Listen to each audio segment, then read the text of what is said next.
एकंदरीत सगळे सुरळीत सुरू झाले होते. पण एके दिवशी अचानक लक्ष्मी मृदुलाच्या घरी आली. रविवार असल्यामुळे मृदुलाला सुट्टी होती, पण संजय मात्र कामासाठी बाहेर गेला होता. लक्ष्मीच्या चेहऱ्यावरून ती टेन्शनमध्ये असल्याचे मृदुलाच्या लक्षात आले. शंकर आणि लक्ष्मीने वर्षभरापूर्वीच मैसूरमध्ये स्वतःचे घर घेतले होते. त्याच्या वास्तुशांतीसाठी त्यांनी खूप खर्चही केला होता. शंकरने आता स्वेच्छानिवृत्ती घेतली असल्याचे आणि त्याच्या मित्राबरोबर काहीतरी व्यवसाय चालल्याचेही मृदुलाला माहिती होते. मृदुला आणि लक्ष्मीला तिचा चेहरा असा का दिसतोय असे विचारताच लक्ष्मी हुंदके देऊन देऊन रडू लागली. तिने सांगायला सुरुवात केली की शंकरने VRS घेतली तेव्हा जे पैसे मिळाले होते त्यातच त्यांनी त्यांचे घर घेतले होते. तसेच शंकरने त्याच्या मित्राबरोबर ट्रॅव्हल एजन्सी सुरू केली होती. शंकर आणि लक्ष्मी ऑफिसची गाडी त्यांच्या घरासाठीही वापरत होते. त्यांना व्यवसायात नुकसान होऊ लागल्यावर त्यांनी घरावर कर्ज काढले, पण त्यांच्या कोणत्या तरी शत्रूने त्यांच्या विरुद्ध त्यांच्या मित्राचे कान भरले.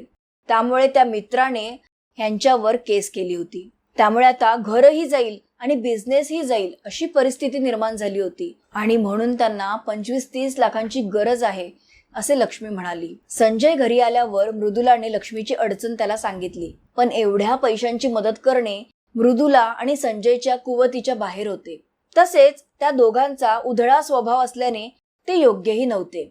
संजय आणि मृदुला आत्ता कुठे स्थिरावू लागले होते. शेवटी संजयने विचार केला. तो म्हणाला की तो शंकरला नर्सिंग होमच्या अकाउंट्सचे काम देण्याबद्दल ॲलेक्सला बोलून बघेल. तसेच त्यांनी त्यांचे घर विकून कर्ज फेडावे आणि इथे येऊन नीट काम करावे. यापेक्षा तो जास्त काही करू शकत नाही असे तो म्हणाला. यावर मृदुला काही बोलली नाही. विशेष म्हणजे संजयने पहिल्यांदाच मृदुलाला तिचे मत विचारले नव्हते.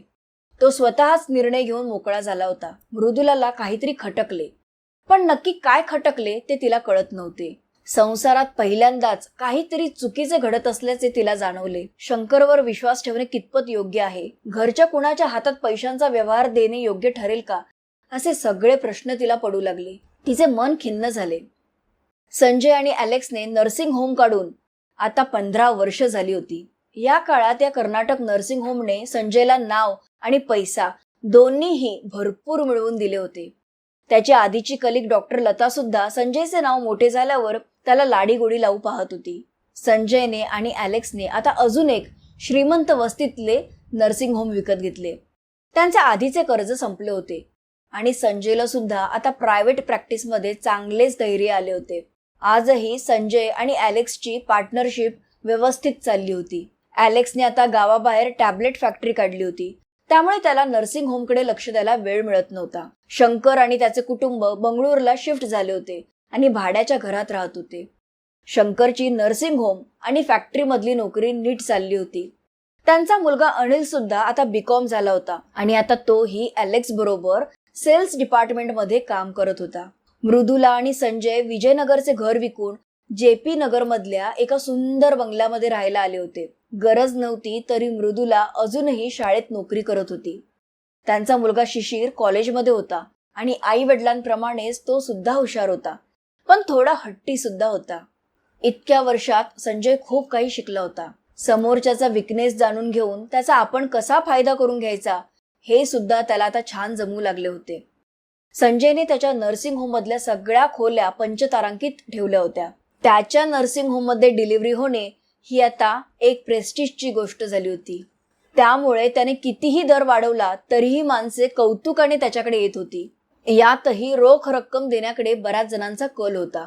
शंकर काळा पैसा आणि चांगला पैसा यांचा हिशोब ठेवण्यात हुशार होता. संजयकडे पैशांचा महापूर व्हायला सुरुवात झाली होती, पण मृदुलाला यातले काहीच माहिती नव्हते. संजय त्याचा ठरलेला पगार फक्त घरी आणत होता, ज्याचा हिशोब मृदुला बघायची. काळा पैसा संजयने कधीही घरी आणला नाही, कारण त्याने जर तो घरी आणला असता तर त्याला मृदुलाला हिशोब द्यावा लागला असता आणि शिक्षिका असलेल्या मृदुलाला तो अनैतिक वाटला असता याची पूर्ण जाणीव संजयला होती. तो सगळा पैसा तो हॉस्पिटलवर खर्च करत होता. ॲलेक्सने काढलेल्या फॅक्टरीचे शेअर्सही त्याने विकत घेतले होते. जमलेल्या काळ्या पैशात संजयच्या बरोबरीने ॲलेक्सचाही वाटा असायचा आणि हे सगळे शंकर मॅनेज करत असल्यामुळे दोघेही दिवाळीच्या वेळी त्याला काही पैसे द्यायचे. पण या पैशांविषयी दोघांच्याही घरी काही कळता कामा नये याची ताकीद त्या दोघांनीही शंकरला दिली होती. आता प्रत्येक बाबतीत पैसा कसा कमवायचा याचे मार्ग संजयला कसे सुचतात याचे अलेक्सला सुद्धा आश्चर्य वाटायचे. मृदुलाने विरोध करूनही संजयने आता मर्सिडीज बेन्झ कार विकत घेतली होती. आलत हळीतही आता परिस्थिती बदलत होती. रकुमाबाई आणि चंपा मावशी राहिल्या नव्हत्या. भीमांना पण थकले होते. कृष्णा आणि वत्सला मुलाला घेऊन हुबळीत त्यांच्या घरी राहायला आले होते. चंपा मावशीने तिचे घर डॉक्टर जोगांच्या नावावर केले होते. पण आपण त्याचे काय करणार म्हणून डॉक्टर जोगांनी भीमांनाला ते घर विकून आलेला पैसा मंदिरासाठी खर्च करायला सांगितला. पण योग्य गिराईक मिळाल्याशिवाय भीमांना ते घर विकायला तयार नव्हते. मृदुला आणि संजयच्या लग्नाला आता 25 वर्ष व्हायला आली होती. मृदुला आता सारखी अस्वस्थ राहायला लागली होती. तिला काहीतरी खटकत होते, पण काय ते तिला कळत नव्हते. कुठली तरी अव्यक्त जखम आतल्या आत ठुसठुसत होती. मृदुलाच्या मनात सारखे विचार यायचे की मागे संजयने म्हटले होते की त्याच्या मिळकतीतले 20% गरिबांसाठी देणार, पण आता मात्र त्याच्या हॉस्पिटलमध्ये श्रीमंत, अधिकारी, मंत्री एवढेच येऊ शकत होते. डिलिव्हरीचे बिलही 25,000पेक्षा कमी येत नव्हते. त्यामुळे गरीब तर लांबच राहिले, पण मध्यम वर्गीय लोकही तिथे येऊ शकत नव्हते. शिशिर सुद्धा दिवसेंदिवस हट्टी होत होता. मुळातच हुशार असलेल्या शिशिरने मेडिकलला ऍडमिशन घेतले होते, त्यामुळे तो वडिलांच्या अजूनच जवळ आला होता. मृदुलाने कितीही विरोध केला तरी संजय मात्र त्याचे सगळे लाड पुरवत होता. लहान वयातच परदेशी प्रवास, कॉलेजला जायला कार, बर्थडे गिफ्ट म्हणून मिळालेले क्रेडिट कार्ड, एकाच वेळेला 15 टी शर्टची खरेदी, तसेच रोज मित्रांना घरी घेऊन येणे, तिथेच जेवणे. त्याच्यामुळे घरात 3 माणसे राहत असली तरी रोज 30 प्रकारचा स्वयंपाक बनवला जायचा. आई आणि शिक्षिका या नात्याने मृदुलाला हे सगळे न पटल्यामुळे तिचे आणि संजयचे यावरून सारखे वाद होत होते. मृदुला शिशिरला काही चांगल्या गोष्टी सांगू लागली की लगेच संजय मध्ये यायचा आणि शिशिर काही चुकीचे वागत नाहीये असं म्हणायचा. या त्याच्या वागण्यामुळे शिशिरला सुद्धा आता संजय खूप जवळचा वाटू लागला होता. आणि आई मात्र नुसती उपदेश करणारी, त्याला कधीही समजून न घेणारी, त्याच्या आयुष्यात ढवळाढवळ करणारी वाटू लागली होती. बऱ्याच वेळेला संजय शिशिर समोर तिला बोलायचा, त्यामुळे तिला अपमान झाल्यासारखे वाटून ती रडू लागायची. रात्री तिघे एकत्र जेवायला बसायचे तेव्हा सुद्धा संजय आणि शिशिर फक्त एकमेकांशीच बोलत राहायचे. शिशिर त्याला कॉलेजमधल्या गोष्टी सांगायचा, संजय त्या प्रेमाने ऐकायचा. संजय शिशिरला व्यवहारिक राहण्याबद्दल सांगायचा, तोही मन लावून ऐकायचा. यात मृदुला मात्र कुठेच नसायची.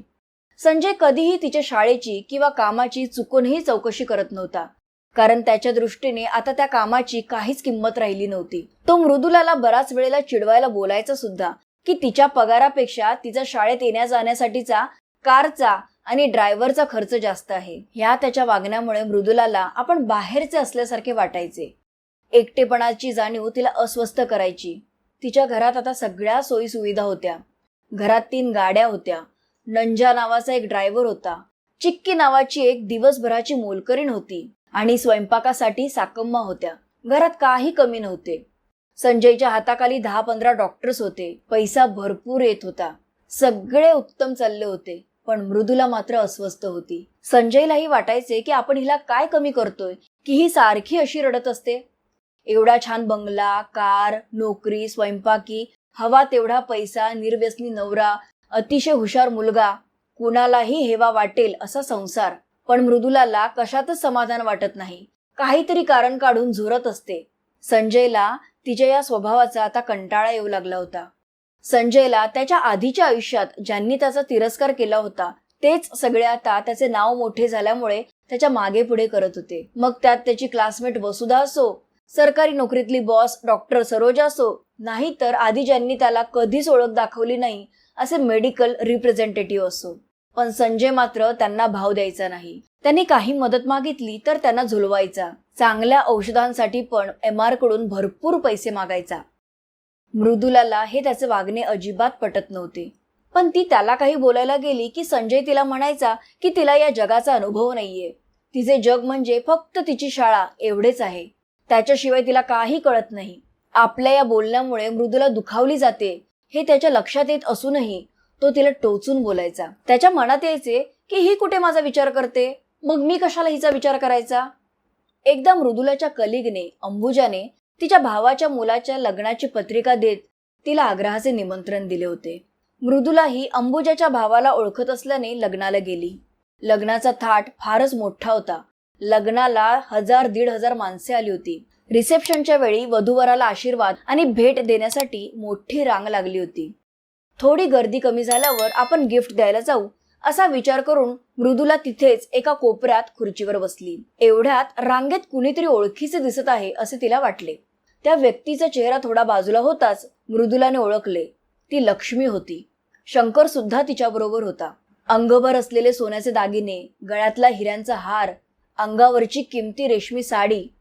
लक्ष्मीला असे बघून मृदुलाला धक्काच बसला. मृदुलाला असे अवाक झालेले बघून तिच्या शेजारी बसलेली तरुणी म्हणाली, छान दिसतायत ना त्या? त्यांचे नाव लक्ष्मी आहे. त्यांचा भाऊ मोठा डॉक्टर आहे. तिने सांगितले की त्या सगळ्या दर महिन्याला भिशी भरतात आणि त्या पैशातून सोने खरेदी करतात. पण लक्ष्मीच्या बरोबरीचं कुणीही नाहीये. ती कितीतरी भिशींमध्ये भाग घेत असते असे ती तरुणी सांगू लागली. एवढ्यात कोणीतरी बोलावले म्हणून ती तरुणी तिथून निघून गेली. मृदुला विचारात पडली. शंकरला जास्तीत जास्त 10-15 हजार पगार मिळत असेल. त्यात ते मल्लेश्वरम मध्ये भाड्याच्या घरात राहतात. मग एवढ्या भिशा ती कशी भरत असेल? लक्ष्मीवरून मृदुलाला तिच्या सासूची रत्नम्माची आठवण आली. त्या सुद्धा वयाची 75 ओलांडली तरी अजूनही पैशांच्या उद्योगात आहेत. त्यांना अजूनही वैराग्य कसे येत नाही असे सगळे विचार तिच्या डोक्यात चालू असताना गर्दी कमी झाली. ती नवऱ्या मुलाला भेटवस्तू देऊन खाली उतरली. त्यावेळी लक्ष्मी तिच्या समोर आली. मृदुलाला बघताच तिला बसलेला धक्का न दाखवता लक्ष्मीने मृदुलाला विचारले की ती कोणाकडून आली आहे? मृदुला म्हणाली, मुलाकडून. यावर आम्ही मुलीकडून आलो आहोत.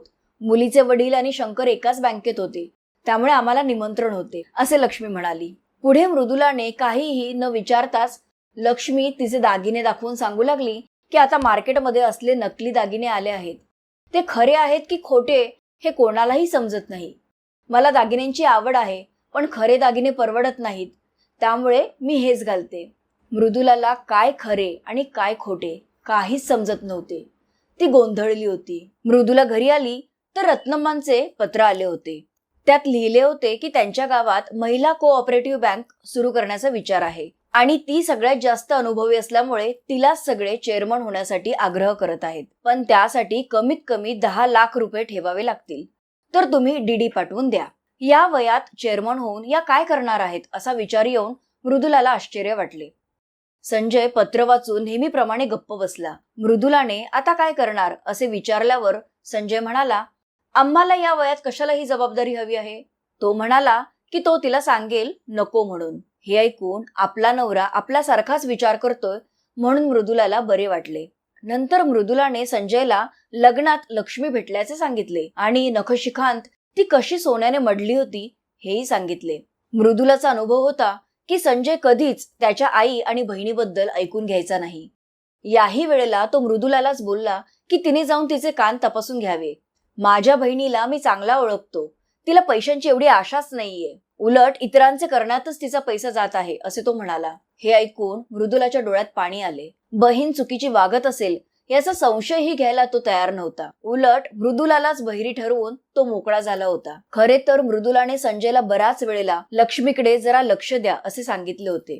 तिला एखादा फ्लॅट आणि सोन्याचे दागिने सुद्धा करा असे ती त्याला बराच वेळेला म्हणाली होती. संजय नुसतेच हो हो करायचा, पण त्याने ते कधी मनावर घेतले नव्हते.